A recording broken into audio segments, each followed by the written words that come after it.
بسم اللہ الرحمن الرحیم۔ السلام علیکم ناظرین، آپ کا اپنا میزبان نسیم اکمل خان آپ کی خدمت میں حاضر ہے۔ آج ہم دربار عالیہ کلش شریف پر ہیں۔ کلش شریف دربار عالیہ حضرت پیر سیدن شاہ سرکار، جن کا ہر سال سالانہ عرس بھی یہاں لگایا جاتا ہے، اور میں آج آپ کو یہ بھی بتاتا چلوں کہ جناب حضرت پیر سیدن شاہ سرکار کا یہ سلسلہ بہت پرانا ہے یہاں پر، اور یہاں پر پورے پاکستان کے علاوہ باہر کے ملکوں سے بھی جو لوگ ہیں، جو مریدین ہیں یہاں اس دربار کے، تو یہاں پر آ کر وہ فیض پاتے ہیں، اپنی مرادیں پاتے ہیں۔ اور ہر سال عرس مبارک جو ہے 10-11 اکتوبر کو لگتا ہے اس پر دربار پر۔ مزید ہم حضرت پیر سیدن شاہ سرکار کی ہسٹری، موجودہ جو گدی نشین ہیں حضرت پیر شمیم شاہ صابر سرکار، ان سے پوچھیں گے، وہ پوری ہسٹری دربار کی آج ہم آپ کو کلش شریف کے بارے میں بتائیں گے۔ جی، بر صغیر وچ جتنی بھی دین دی ڈیوٹی ہوئی ہے حضور مدینے والے بادشاہ دے غلاماں کیتی ہے، تے جڑے حضور دے غلام ہیں وہ اللہ دے دوست ہیں، وہی اللہ دے ولی ہیں، وہ اللہ دے دوست ہیں، انہوں نے ڈیوٹی کیتی ہے جنہاں وچ ایک سلسلہ چشتیہ اور چشتیہ سلسلے دی اگلی شاخ صابری جیڑی ہے ساڈا تعلق وہ نال ہے۔ حضور مختوم پاک علاء الدین علی احمد صابر کلیری، حضور شاہ سیدن اسی اولاد دے حوالے نال حضور غوث ملتان دی اولاد ہیں۔ ساڈے بزرگ 9 نسلاں پہلے اتنے موضع کلش شریف وچ آئے، پھر سلسلہ در سلسلہ اگس چلتے نسلیں اتھے ہی چلدیاں آئی ہیں، اور حضور شاہ سیدن دے دادا جی سلسلہ صابریہ نال منسلک ہوئے۔ تو شاہ جی کیونکہ وہ جو بزرگ حضور شاہ مردان کلیئر پاک تو پیدل آئے سن، شاہ جی پیدل ننگے پیر کلیئر شریف اپنے مرشد دی دربار تے حاضری دیتی، وہ شکرانہ ادا کرن واسطے، کیونکہ وہ جڑا صابری فیض امانت مصطفیٰ حضور مدینے والے بادشاہ دی امانت دین جڑے آئے سن، انہوں دا اس شکرانے دے حوالے نال حضور اتوں پیدل تشریف لے کے گئے۔ سلسلہ صابریہ دی جتنا ورک اتھے ہے، اتنی سب تو وڈی محنت شاہ جی دی ہے۔ پھر اس محنت تے بہت زیادہ ورک حضور پیر گلزار حسین شاہ صاحب دا اوڑے روٹین چلتی آندی پئی ہے۔ انہیں درگاہ سب تو وڈی چیز ہے جڑی چیز اصحاب صفا تو غربان لنگر بھی ملتا اور روحانی لنگر بھی ملتا، اور اسی طرح یہ جڑے لوگ ہیں یہ اس سنت نو ادا کرتے ہیں۔ اتھے لوکاں دی خدمت بھی ہوندی ہے، مشکلات انہاں دے واسطے اللہ پاک دی بارگاہ فریاد بھی کیتی جاندی ہے۔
اس وقت موجود ہوں دربار عالیہ کلش شریف جناب حضرت پیر سیدن سرکار صابری کے. میں آپ کو یہ بھی بتاتا چلوں کہ انہوں نے اپنی زندگی میں یہاں سے کلیہ شریف تک پیدل سفر بھی طے کیے اور وہاں جا کر حاضری بھی دی، اور یہاں پر کچھ بھٹکے ہوئے جو لوگ تھے انہیں اپنے درس دیا اور انہیں راہ راست پر لایا.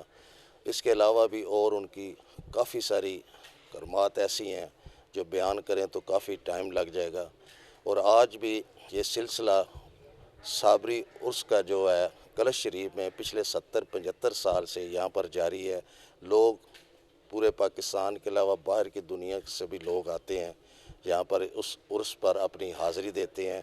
اور جو اللہ کے ولی ہوتے ہیں جنہوں نے اپنی زندگی وقف خدا کے لیے دنیا میں کی ہوتی ہے، رب العزت تو اللہ تعالیٰ کی ذات ہے، وہ پھر جو ایسے نیک لوگ ہوتے ہیں جنہوں نے اپنے اللہ کی عبادت میں یہ وقت گزارا ہوتا ہے، وہ پھر ایک سلسلہ سا بن جاتا ہے لوگوں کا، جو لوگوں نے اپنی مرادیں جو پوری کرنی ہوتی ہیں پھر ایسے لوگوں سے وہ نسبت رکھتے ہیں، دعائیں لیتے ہیں. ان کے اس سلسلہ سے پھر اللہ تعالیٰ کی ذات ان کی مرادیں اور دعائیں پوری کرتے ہیں. اسی سلسلہ میں ہمارے پاس اس وقت دربار عالیہ کلش شریف پر آزاد کشمیر کے سابقہ منسٹر ہیں اس وقت موجود. آزاد کشمیر جیسے میں نے بتایا کہ پورے ملک سے کے علاوہ باہر سے بھی دنیا یہاں پر فیض یاب ہوتی ہے. ان سے بھی پوچھیں گے کہ کب سے ان کی نسبت ہے اس دربار سے.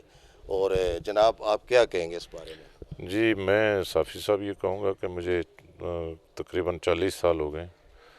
یہ جو صاحب مزار ہیں ہم ان کے عقیدت مند ہیں، اور جیسے آپ نے اپنے انٹرو میں کہا کہ یہ بر صغیر کی عظیم تر شخصیات میں، روحانی شخصیات میں ان کا مقام ہے.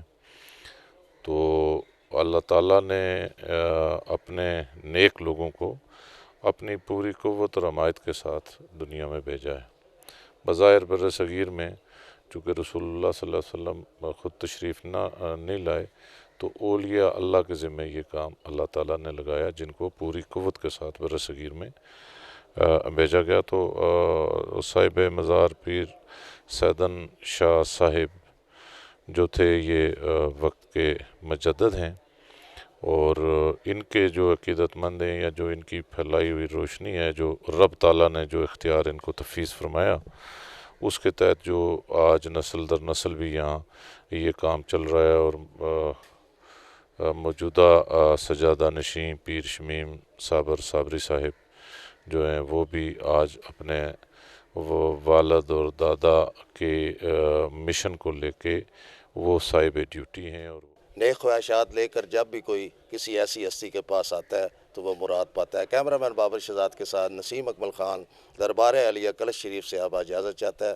ہمیشہ خوش رہیں، دوسروں کو بھی خوش رکھے اور ہمیں بھی دعاؤں میں یاد رکھے. اللہ حافظ.